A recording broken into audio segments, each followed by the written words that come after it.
Do ponto de vista pagão, o mundo é controlado pelo acaso, pelo destino, pela sorte e pelo azar.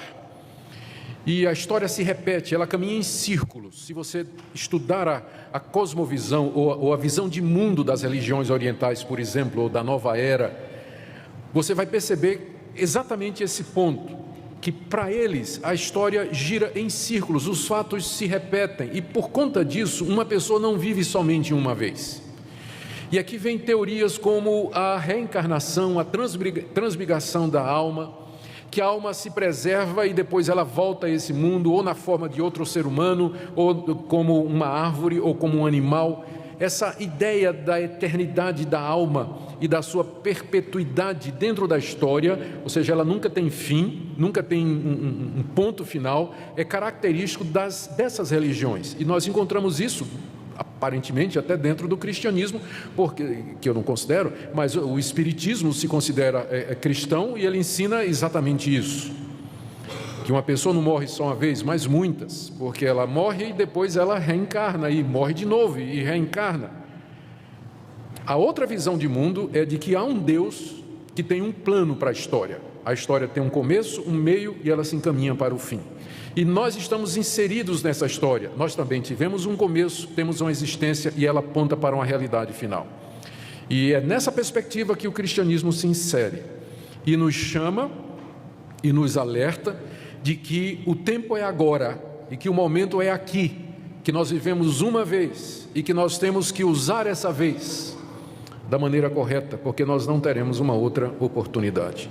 É nesse ponto que o cristianismo é diferente de outras religiões, porque ensina essa realidade. Aos homens está ordenado morrer uma vez, depois da morte vem o juízo.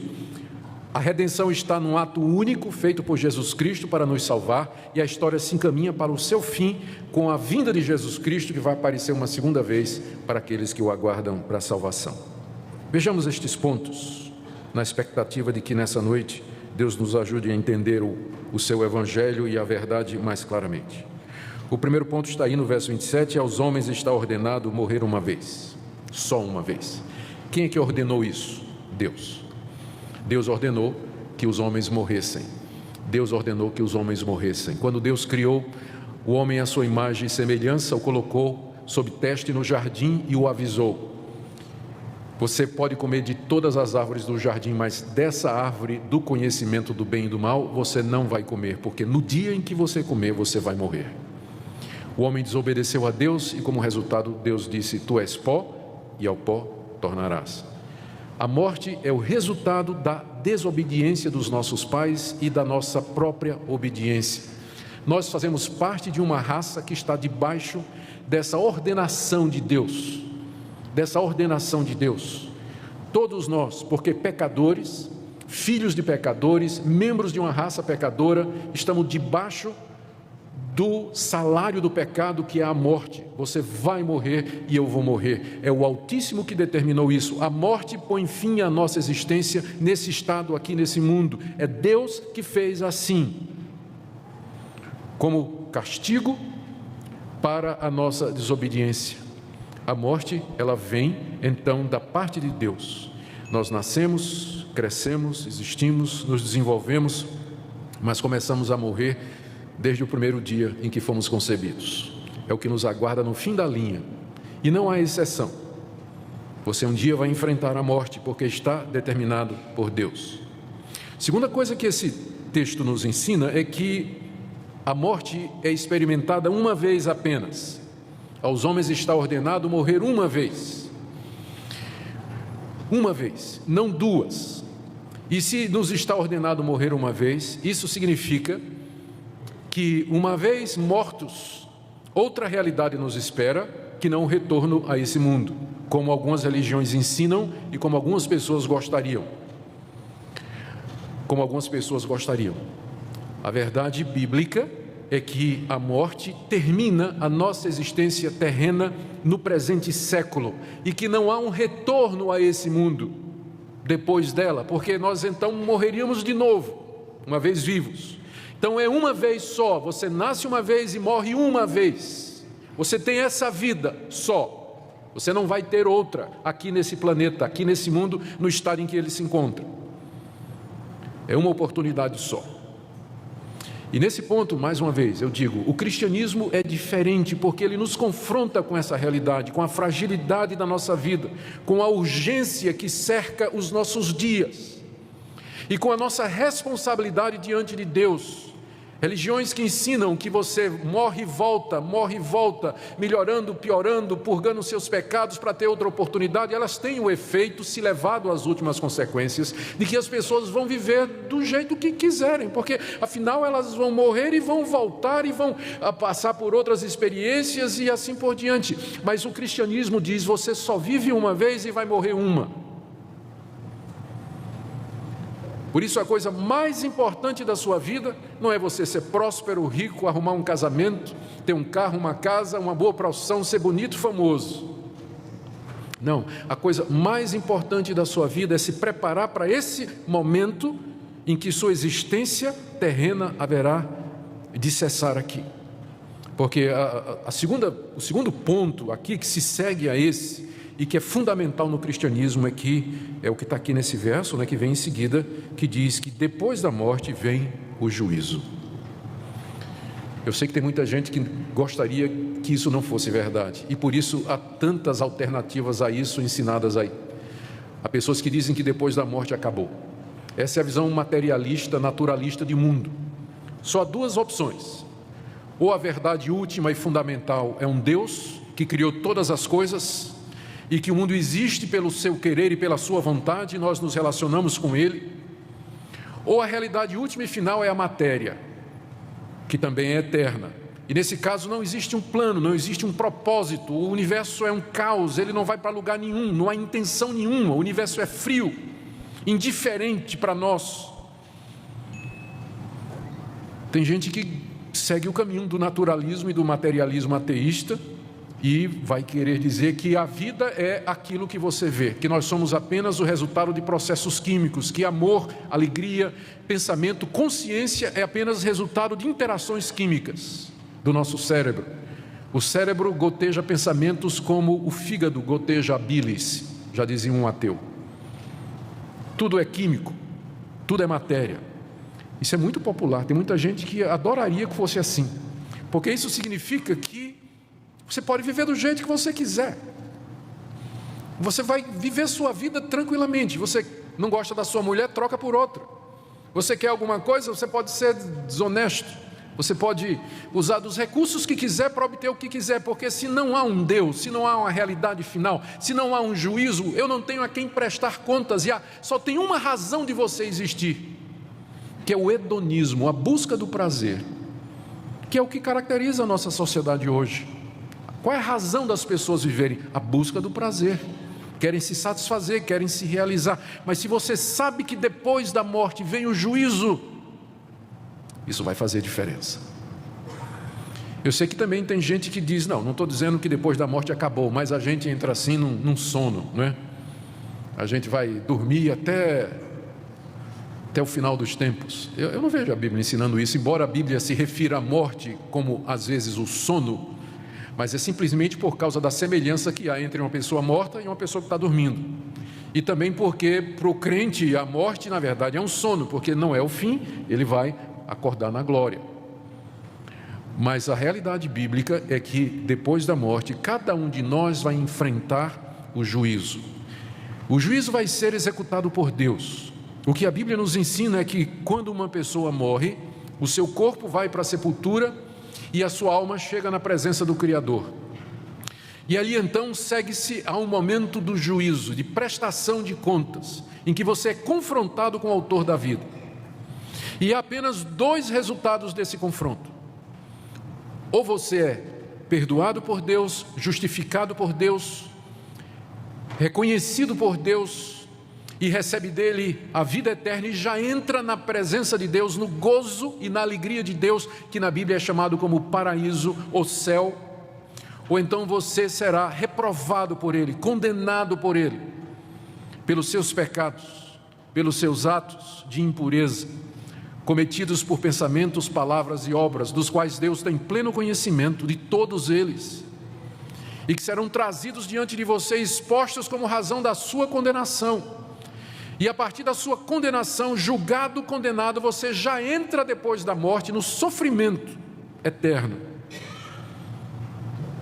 Você já entra no sofrimento. Então é o juízo do qual se segue dois resultados: ou a vida eterna ou o sofrimento eterno.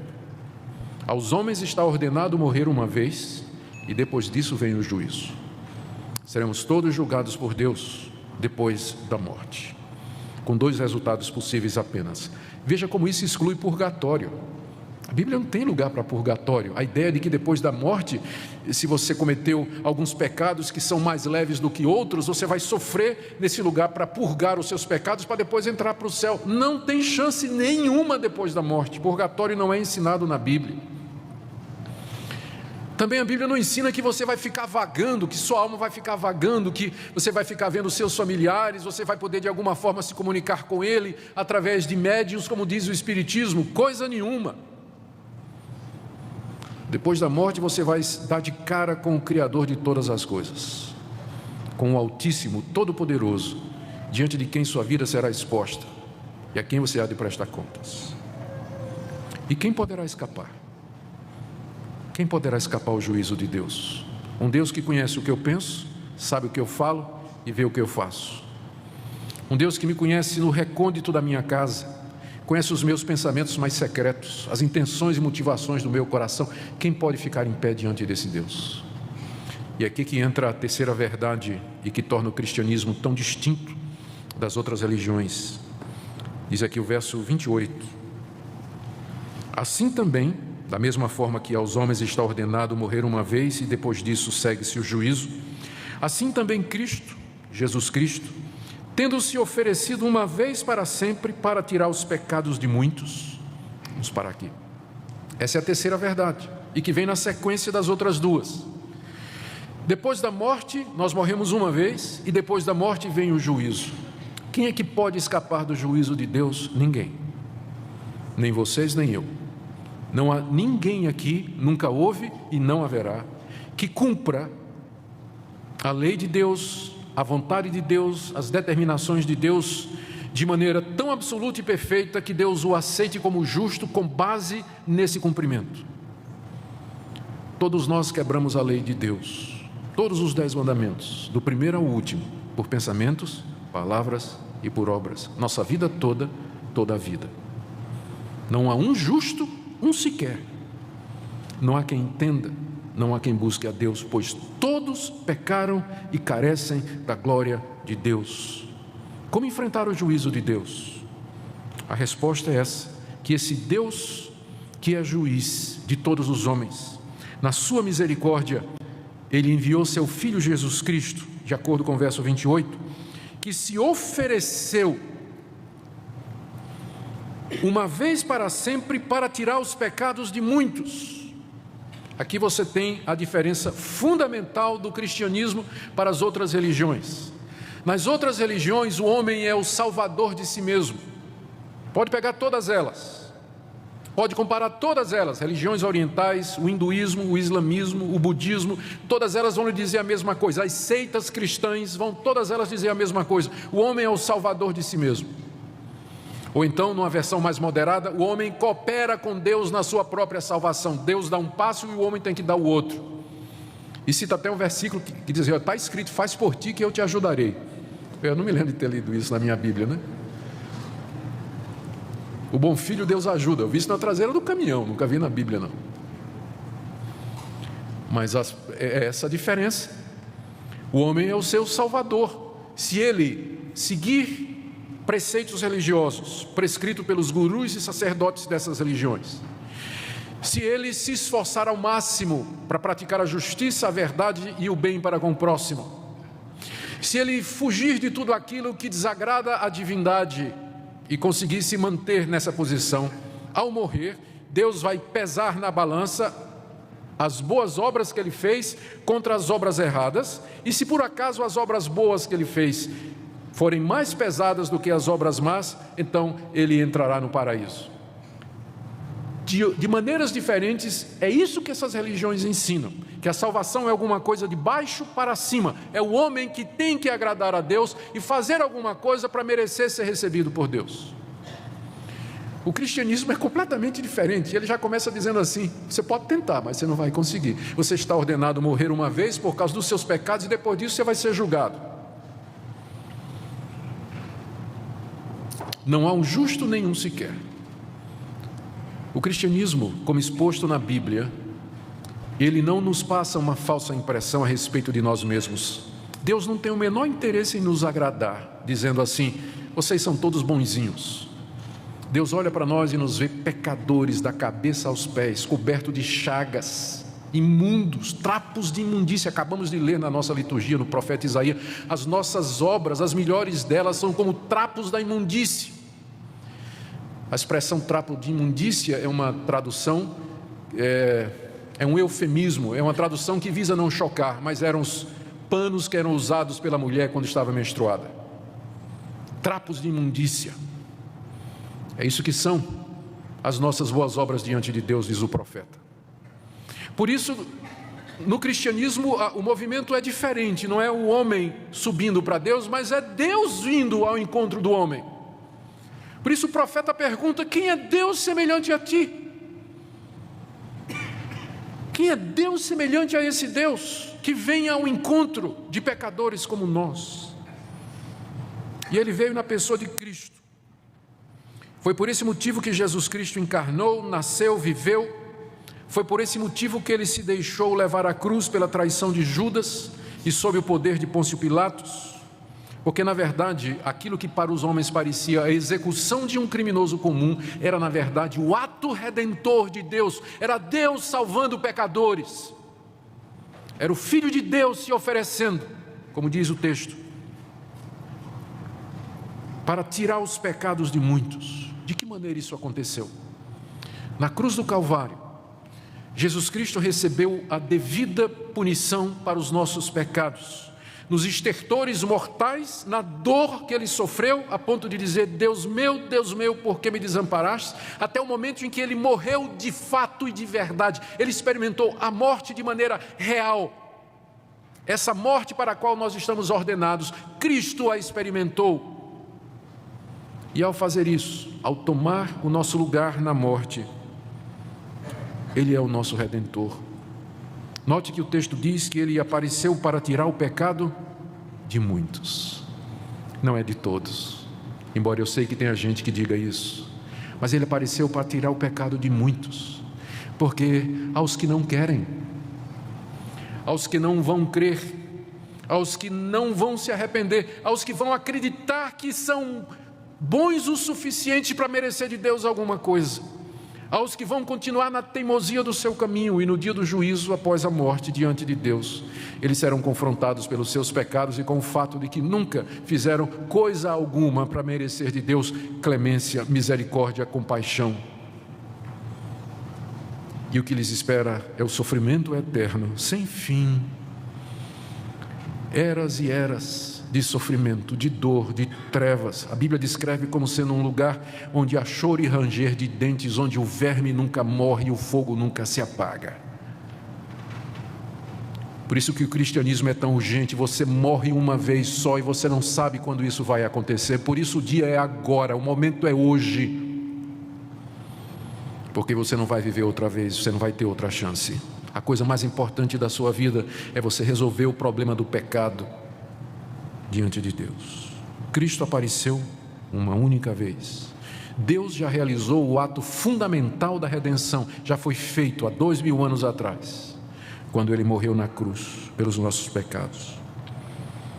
A quarta verdade aqui é que Ele aparecerá uma segunda vez, porque Ele não ficou morto.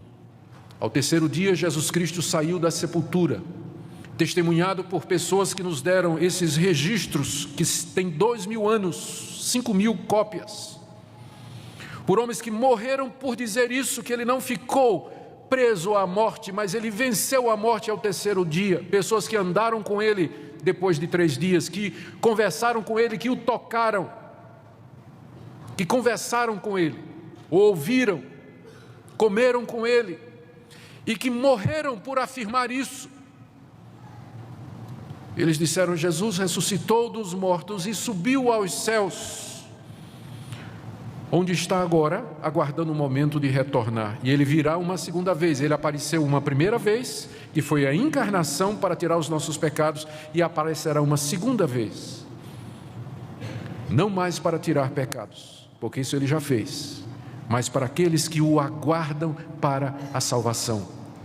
Isso resume a vida do cristão: aquele que crê em Jesus Cristo, aquele que está arrependido dos seus pecados, aquele que sabe que é um pecador miserável, que nada tem em si que possa merecer o favor de Deus, e que joga a sua alma, o seu futuro nas mãos de Deus, na mediação de Jesus Cristo. Esse está aguardando a salvação, da qual ele já tem certeza e espera apenas a consumação.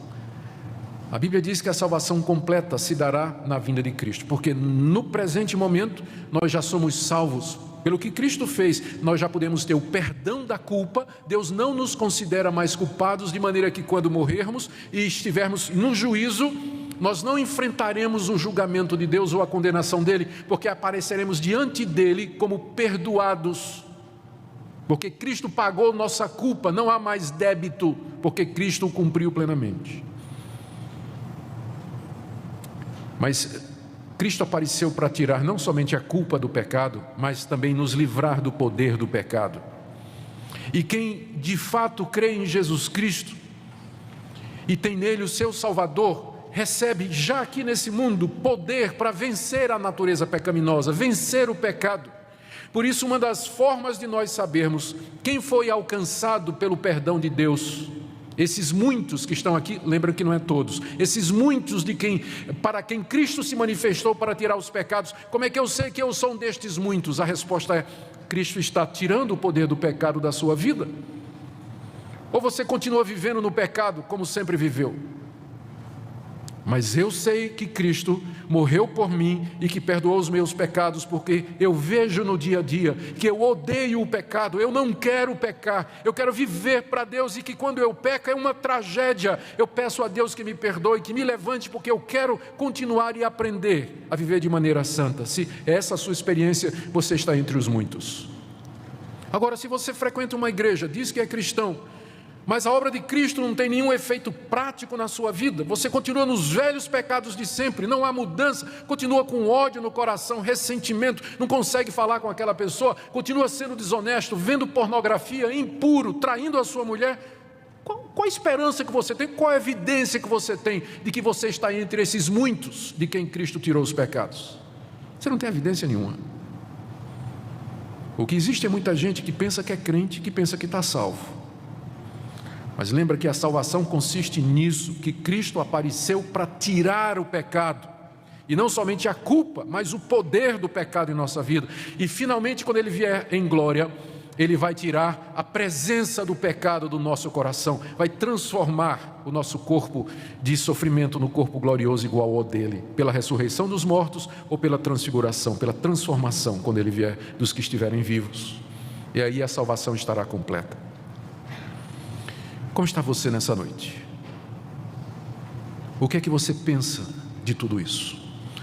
Será que nessa noite você poderia dizer: de fato eu creio que sou um pecador, eu sei que eu vou morrer uma vez, eu sei que vou me encontrar com Deus depois da morte, mas eu sei também que Cristo morreu por mim, que Ele apareceu para tirar os meus pecados, e eu vivo aguardando o seu retorno para a plena salvação. Você pode dizer isso nessa noite? Se você pode dizer isso nessa noite, eu bendigo a Deus pela sua vida, dou graças a Deus por você, dou graças a Deus pela misericórdia de Deus em salvar pecadores como eu e como você. Mas se você está incerto nessa noite, se você não tem certeza disso, ou se você não tem a menor ideia do que eu estou falando, mas nessa noite Deus falou ao seu coração, e você sabe que você precisa resolver o problema do pecado na sua vida, eu queria lhe convidar nessa noite a que você creia em Jesus, o Filho de Deus, que você se arrependa dos seus pecados, que você busque a Deus e que você sem condição se entregue a Deus e diga: Deus, eu sei que depois da morte vem o juízo, e eu sei que se eu for levado ao teu tribunal eu serei condenado. Tenha misericórdia de mim pelo que Cristo fez na cruz, perdoa esse pecador e me recebe como teu filho. Você não quer fazer isso hoje?